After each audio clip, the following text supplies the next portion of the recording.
ఇక దేనికి భయపడ, మనుషులకు కానీ, శత్రువులకు కానీ, రోగాలకు కానీ, పరిస్థితులు దేనికి. ఎందుకంటే ఆయన సెలవు లేకుండా నిన్నేది కూడా ముట్టజాలదు, నిన్నేది గెలవజాలదు. కలవరం, ఎవడన్నా బెదిరిస్తే కలవరం, ఎవడన్నా మాట అంటే కలవరం, ఏదన్నా ఒక మాట చెబితే కలవరం. నేను చెబుతున్నా, కలవరంలో ఉండటానికి కాదు, నువ్వు క్రీస్తు రక్తంలో కడగబడింది. విశ్వాసాన్ని బట్టి నువ్వు సమాధానములో, విశ్రాంతిలో బ్రతకడానికి పిలువబడ్డావు. సహజంగా ఏదన్నా సమస్యలు బట్టి మనకు భయం అనేది ఉంటుంది. కానీ వాడేం చేస్తాడు తెలుసా? నీలో ప్రవేశించిన భయాన్ని గెయిన్ చేస్తూ ఉంటాడు వాడు, అతి చేస్తూ ఉంటాడు. అంటే అతి భయం, పద్దాకల దాని గురించే భయపడి హార్ట్ స్ట్రోకులు తెచ్చుకుంటారు, షుగర్లు పెంచి పడేస్తారు. అన్నయ్య నేను రొట్టె తింటున్నాను అన్నయ్య, జొన్న రొట్టె, అయినా సరే 450 ఉంటుంది అన్నయ్య. చూడన్నయ్య ఎట్ట అయిపోయాను. ఏంటిది 450? ఇంకోటి 600 ఉంటుంది అన్నయ్య. ఇంకా మిషన్ చూపించట్లేదు అన్నయ్య. ఇంకేం చూపించిద్దామా, పెంచి పడేసావుగా. ఎందుకు పెరిగిపోయింది అంతసేటు? భయం. సహజంగానే పాపాన్ని బట్టి మనలో ప్రవేశించిన భయం సాతాను ఎక్కువ చేస్తాడు, అతి చేస్తాడు. భయపడుట వలన మనుషులకు ఉరివచ్చును అని రాస్తుంది బైబిల్లో, సామెతల గ్రంథంలో. చూస్తారా? మీకు తెలియందా? తీసుకోండి దమ్ముంటే.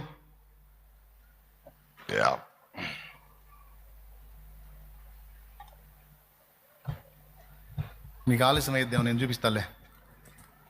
సామెతల గ్రంథము, భయపడుట వలన మనుషులకు ఉరివచ్చును, వీడేమో దరిద్రుడు దాన్ని ఎక్కువ చేస్తాడు. 29-25 నాయన చదువు. భయపడుట వలన మనుషులకు ఉరివచ్చును. అది రాసుకోనాయన, అండర్లైన్ చేయి బాబు. నిత్యము భయము కలిగి ప్రవర్తించువాడు ధన్యుడు అన్నాడు. ఇటుపక్క చూడు, 28-14 చూడు. నిత్యము భయము కలిగి ప్రవర్తించువాడు ధన్యుడు. ఒక చోటేమో భయపడటం మంచిది అన్నాడు, ఒక చోటేమో భయపడితే ఊరి అన్నాడు. అంటే అర్థం ఏంటో తెలుసా? భయపడితే మంచిదని ఎందుకు అన్నాడో తెలుసా? భయపడాల్సిన వాడికి భయపడితే మంచిది. భయపడితే మంచిది, అది ధన్యత. ఆ ఒక్కడికి భయపడి నువ్వు క్రమంగా నడుచుకున్నావు అనుకో, ఇక దేనికి నువ్వు భయపడాల్సిన అవసరం లేదు. ఆయనకు భయపడి నువ్వు ఉంటే ఇక దేనికి నువ్వు భయపడాల్సిన అవసరం లేదు.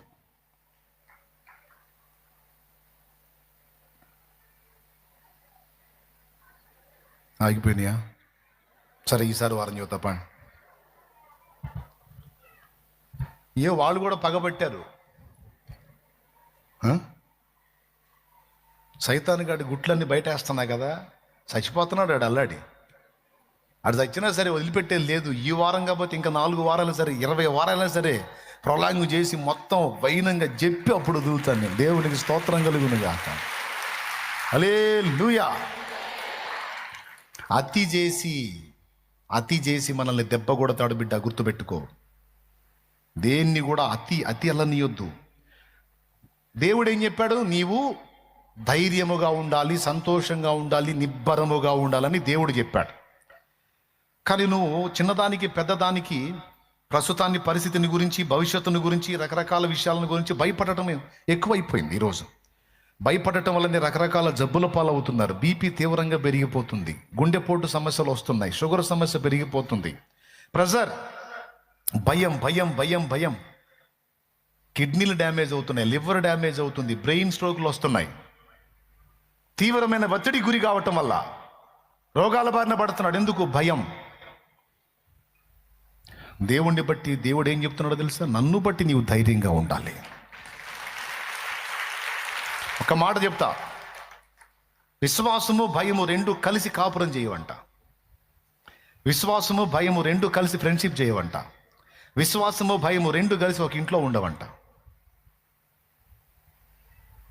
విశ్వాసం ఉన్న ఇంటిలో భయం ఉండదట.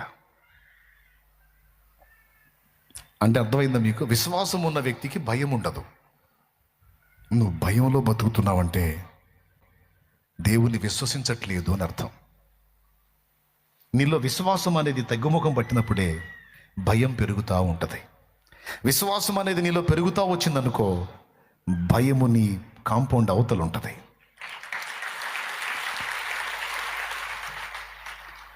ఆయన తెలుసుకోకముందు భయపడి, ఆయన తెలుసుకున్న తర్వాత భయపడి అర్థం లేదు కదా సోదరా. చెప్పాడు కదా స్పష్టంగా, నీవు భయపడొద్దు అని. కానీ వాడు భయాన్ని ఎక్కువ చేస్తాడు. చదువు గురించి భయం, చదివితే ఉద్యోగం రాదని భయం, పెళ్లి కాదేమో అని భయం, పిల్లలు పుట్టరేమో అని భయం, రోగం తగ్గదేమో అని భయం, అప్పులు తీరవేమో అని భయం, సమస్యలో కొలిక్కి రావేమో అని భయం, ఈ బిడ్డలు మార్పు చెందరేమో అని భయం, కోర్టులో కేసు ఏమయ్యిద్దో అని భయం, స్థలం రాదేమో అని భయం, పొలం పోయిద్దేమో అని భయం, వేసిన పంట చేతికి రాదేమో అని భయం, వచ్చిన రేటు ఉండదేమో అని భయం. భయం భయం భయం భయం భయం. అందులోనే బతకమన్నాడా దేవుడు? భయపడుట వలన మనుషులకు ఉరి వచ్చును.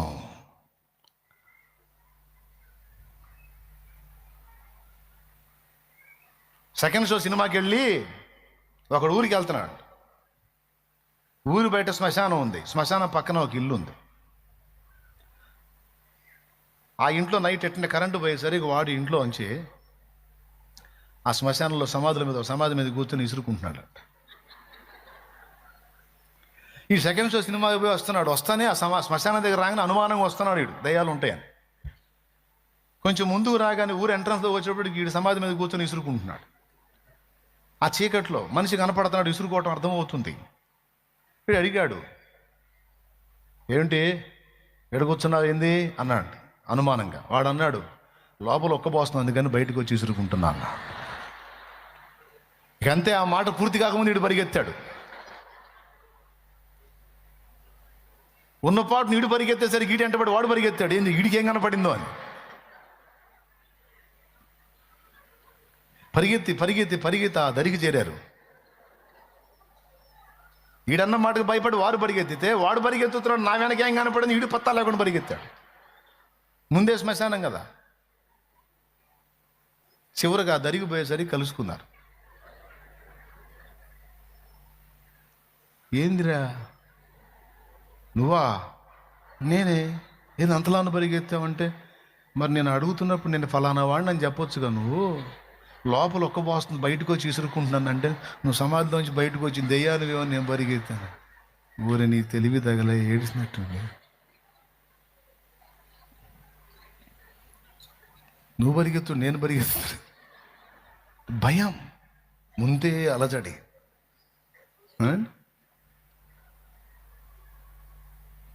బొప్పిడి నుంచి రాజాపేట పోయే రూట్ ఉందిగా. పాస్టర్ గారు మొన్న పాస్టర్ గారు చూస్తున్నాడు, మా పాస్టర్ గారు. అక్కడేదో ఒక మర్డర్ జరిగిందంట. ఆ డెడ్ బాడీ అక్కడ ఉందో తీశారో తెలియదు. అప్పట్లో కొన్ని సంవత్సరాల క్రితం నైట్ 12-1 గంట ఇంకా డెడ్ బాడీని తీయలేదు అనుకుంటున్నారు జనాలు. ఊరు బయట ఉంది. ఇప్పుడు ఆ రూట్లోనే వెళ్ళాలి ఈయన కొంచెం అలజడిగా ఉందంట. నైట్ 1 గంట అవుతుంది అని ఆ ఊరు బయటికి వెళ్ళి, బొప్పిడి ఊరు బయటికి వెళ్ళి అక్కడ నుంచి రాజాపేట, కొత్త రాజాపేట పోవాలి. ఎవరన్నా వస్తే తోడు చేసుకొని పోదాంలే అని ఆగాడంట. ఆ జామున ఎవరు వస్తారు, ఎంతసేపు చూసినా ఎవరు రాలా. చివరికి ఒక పాలాయన పోతున్నాడంట. పాలాయన నైట్ అంతా తిరిగి డబ్బులు వసూలు చేసుకొని అతను పోతున్నాడు. ఇక అతను అక్కడ చూశాడు, రైట్ ఇతను తోడు చేసుకొని వెళ్ళొచ్చులే అనుకుని అతను సమీపంలోకి రాగానే బండి స్టార్ట్ చేశాడు. ఇతను ఇప్పుడు దాకా సైలెంట్గా ఉన్నాడు, నన్ను చూసి బండి స్టార్ట్ చేశాడు ఏందని ఇక అతను పెంచడం మొదలుపెట్టాడు. ఇదేంద్ర ఇప్పటిదాకా ప్రశాంత్కి వచ్చి ఎంత స్పీడ్ పోతున్నాడు ఏందని ఇతను స్పీడ్ పెంచాడు. ఇతడు స్పీడ్ పెంచి అతను పెంచి, ఇతడు పెంచి అతను పెంచి, ఒకడికొకడు అందకుండా పత్తా లేకుండా పోయారు.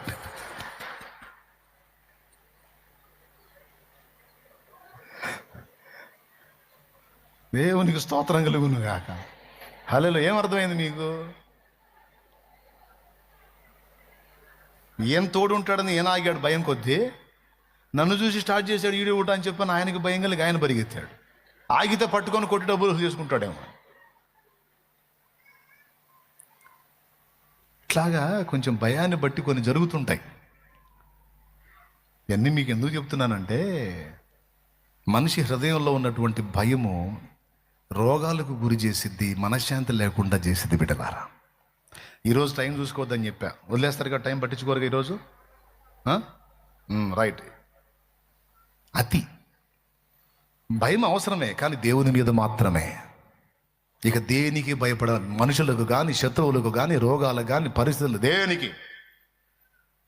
ఎందుకంటే ఆయన సెలవు లేకుండా నిన్నేది కూడా ముట్టజాలదు, నిన్నేది గెలవజాలదు. కలవరం, ఎవడన్నా బెదిరిస్తే కలవరం, ఎవడన్నా మాట అంటే కలవరం, ఏదన్నా ఒక మాట చెబితే కలవరం. నేను చెబుతున్నా, కలవరంలో ఉండటానికి కాదు, నువ్వు క్రీస్తు రక్తంలో కడగబడింది విశ్వాసాన్ని బట్టి నువ్వు సమాధానముల విశ్రాంతిలో బ్రతకడానికి పిలువబడ్డావు.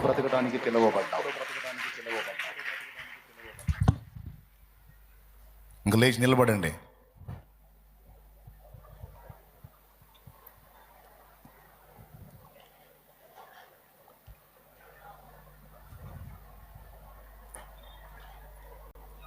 ఎందుకనగా నిలబెట్టి నడుము లేపి లేకుండా లేండి.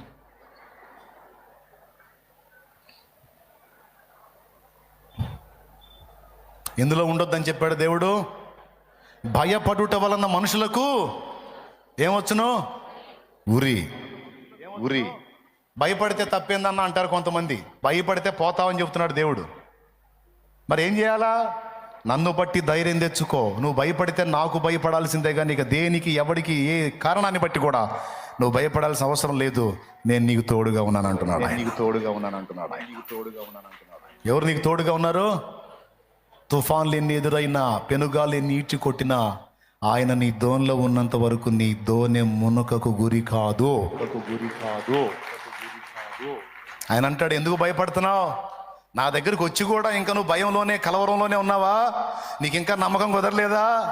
నీకు ఇంకా విశ్వాసం రాలేదా? పిచ్చి మొహమా, వదిలేయి. నేనున్నాగా, నన్ను బట్టి నువ్వు ధైర్యం తెచ్చుకో.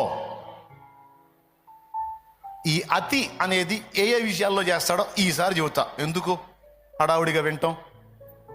కాబట్టి 2 విషయాలు చెప్పాను. ఒకటి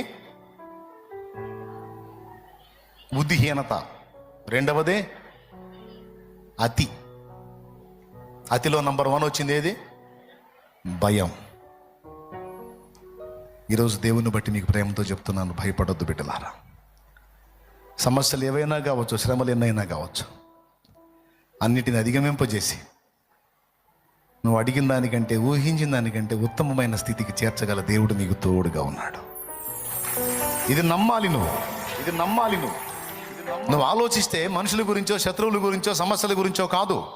నువ్వు ఆలోచిస్తే ఆయన గురించి ఆలోచించాలి. నువ్వు భయపడితే ఆయనకు భయపడాలి. ఇక మిగిలిన ఆయన చూసుకుంటాడు. నేనేదో ఈరోజు మాటలు చెప్తున్నానని కాదు, నేను నిజంగా ఆయన నమ్మాను, ఆయన నాకు తోడై ఉన్నాడు, ఇక నేను దేనికి భయపడాల్సిన అవసరం లేదని. వాస్తులు లేదు, సిద్ధాంతాలు లేదు. అమావాస్య రోజు లాభేపిచ్చా. మొన్న ఇల్లు కట్టంటే అమావాస్య రోజు లాభేపిచ్చా. ఎవడని నేపిస్తారా చెప్పు? మరి దమ్ముంటే చెయ్యి. వేరే కుటుంబాలకు చెందిన వ్యక్తులు చనిపోతే నా ఇంటి ముందు పెట్టుకొని సమాధి కార్యక్రమం చేశా. చాలా మందిని నా ఇంటి ముందు, ఇతరులను తీసుకొచ్చి నా ఇంటి ముందు పెట్టుకొని సమాధి కార్యక్రమం చేశా. తెస్తావా మరి నీది కాని వ్యక్తిని నీ ఇంటి ముందు పెట్టుకుంటావా? దమ్ముందా? ఈశాన్యం మోస్తావా? దమ్ముందా? దడా పోతానేమో అని చెప్పు. మరి వాస్తు మీరుతావా? మీరు చూపించా, ఆధారాలు ఉన్నాయి. భర్త చనిపోయిన విధవరాలు 3 రోజులు కూడా కాకుండా చనిపోయినటువంటి ఆమె భర్త చనిపోతే 3 రోజులు కూడా ఆమె 3 రోజులు కూడా గడవకుండా ఆమె నీ ఇంటికి రానిస్తావా? ఎంతోమంది ఆడపిల్లల్ని నా ఇంట్లో పెట్టుకున్నా, వాళ్ళని ఎవరు రానియకపోతే దేవునికి స్తోత్రం కలుగునుగాక. మరి ఏదే వేడికాళ్ళమ్మా, రాకూడదమ్మా. సొంత కుటుంబ సభ్యులు పుట్టింటోళ్లే రానివరే.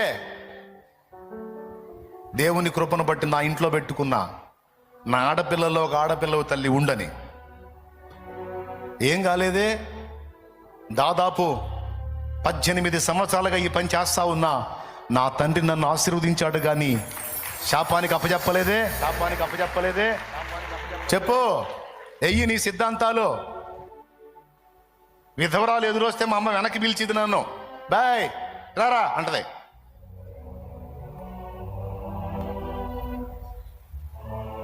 ఏంది మా అంటే, పెన్ను ఉంటుంది నా దగ్గర, పెన్ను మర్చిపోయావదా అంటది. ఎందుకంటే ఆమె ఎదురొస్తుంది, పోతే ఏమన్నా అయిద్దేమో నాకని. ఇప్పుడు మా అయ్య పోయాడు, మా అమ్మ కూడా విధవరాలే అయి ఉంది. మరి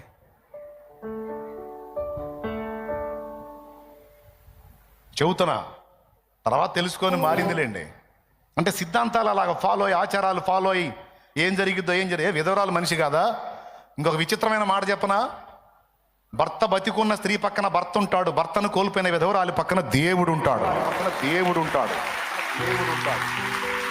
ఏది దీవెనకరమైందో, ఏది ఆశీర్వాదకరమైందో దాన్ని శాపంలాగా మనకు చూపించారు దిక్కుమాలిన శాస్త్రాలు కల్పించి. విధవరాల్ని చేర్చుకోవటం ఆశీర్వాదకరం, విధవరాలకి అంత సాయం చేయటం ఆశీర్వాదకరం, విధవరాల్ని ఆదరించడం ఆశీర్వాదకరం, విధవరాల్ని శాపగ్రస్తురాల్లాగా ఎంచటం శాపం. పాపం పొలం పనికి వెళ్తా ఉంది హడావుడిగా ఒక విధవరాలు, పాపం భర్త చనిపోయిన ఆమె, దేవుని బిడ్డ. ఆటో పొలం పనికి వెళ్తున్నారు. పొలం పనికి వెళ్తున్న ఆటోలోంచి దిగింది ఒక ఆమె.